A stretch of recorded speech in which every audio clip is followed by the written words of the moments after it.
Alright, in this video, we're going to take a look at the idea of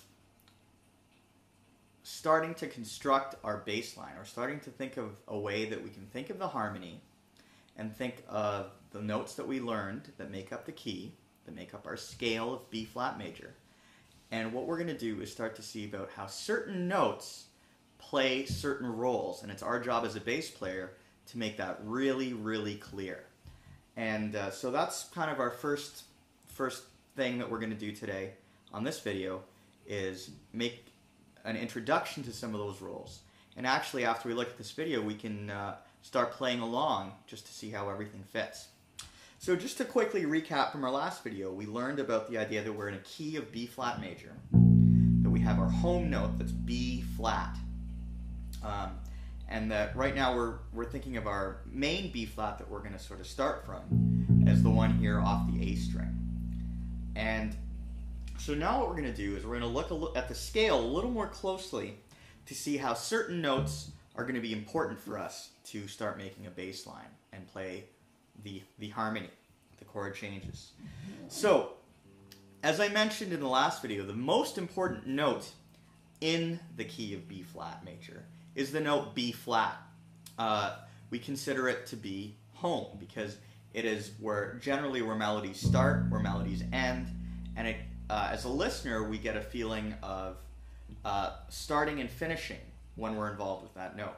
So, because it's the first note of the scale, it's generally called the 1. So the B flat is the 1. And what you're going to find out, especially when you start to see the piano and the guitar parts, is that this one note, the first note, also has a chord. And what that means is that we take the notes in the scale and we form a pattern starting on that note to make a chord. So the one chord starts or is based off the first note of the scale, B flat, and instruments that play chords like piano or guitar would actually be able to sort of take some certain notes and play them simultaneously to make a chord that gives us the sound of B flat. And that one note and that one chord is called B flat major. And you know, in the next few videos, we'll take a look at what notes actually make up those chords. But let's not worry about that for now. Let's just remember that our job as the bass player is that when the one chord is going on, we want to make it very clear that B flat, the note B flat, is what is outlining that chord and what's telling us where we are. So that's really one of actually only 3 of the basic chords that we're going to be using. So that's the one chord. So we basically learned that the note B flat was also acting as the basis of the one chord. Okay, so that's step 1. Pardon the pun. So there it is. The one chord, B flat. Alright, and our job is to play the note B flat to support that chord. Now, the fancy term for the note that supports the chord, that the chord is based off of, is called the root. Just like a tree has a root, a chord needs to have a root. And with the B flat chord, the one chord, that note is B flat. Most important note we're going to play in the entire tune. Alright, so what we also realize though is that a tune would be pretty boring if it just sat on one chord the whole time. So what we have is we have the idea that other notes in the scale also can form the basis of chords to give us an idea of where things are moving.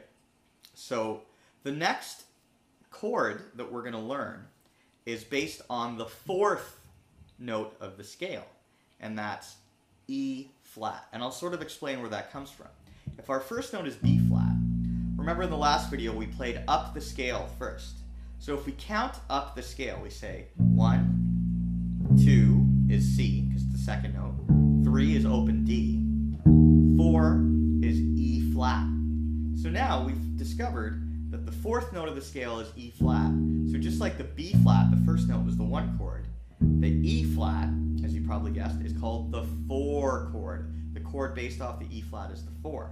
And our job as the bass player, as we've discovered, is to outline the root the first basic note of that chord. That's E flat. Okay? So we've got our 1, which is B flat, and our 4, which is E flat. And so all of a sudden now we have 2 root notes to 2 different chords that we've learned. And so we've got 1 more basically to go, and then we're happening. And then we've basically got the shell of all the chords that we're going to be playing in the tune. Okay? So the next chord is based on the 5 chord. And as you probably guessed, that's the 5th note of our B flat scale, starting on our B flat here. So that's 1 is B flat, 2 is C, 3 is open D, 4 is E flat, and 5 is F.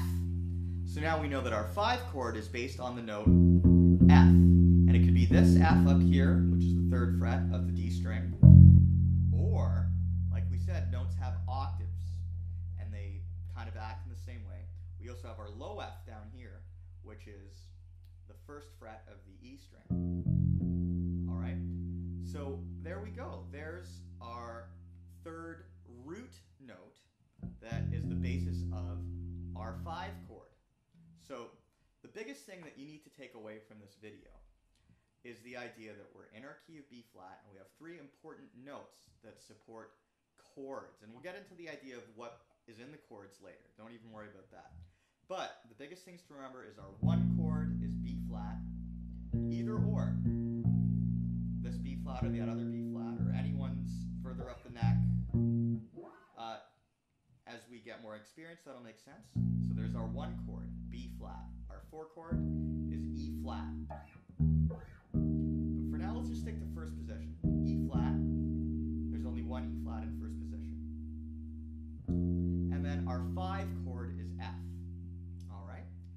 And so now what we're going to do, now that we have the knowledge of our 3 notes, 1, 4, and 5, either low 5, low F, or high 5, the F up here, we can actually start to outline the harmony. So what's going on in the tune is, at any point,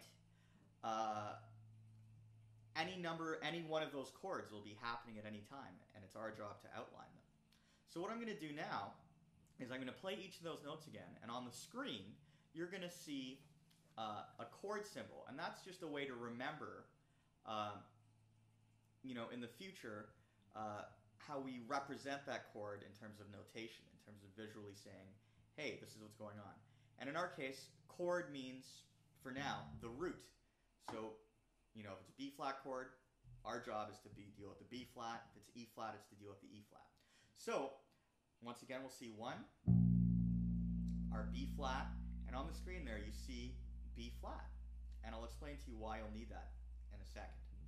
Then we'll go to the 4 chord, there's our E flat, and then we're going to go to our 5 chord.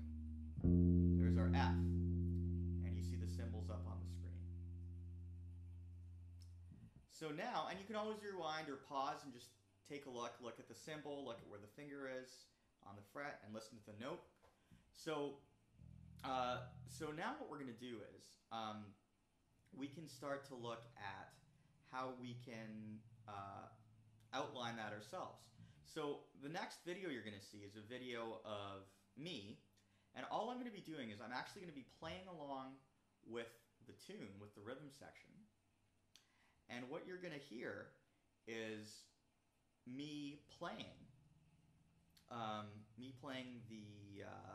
the root notes along with the chords, and you're going to see on the screen the chord symbol.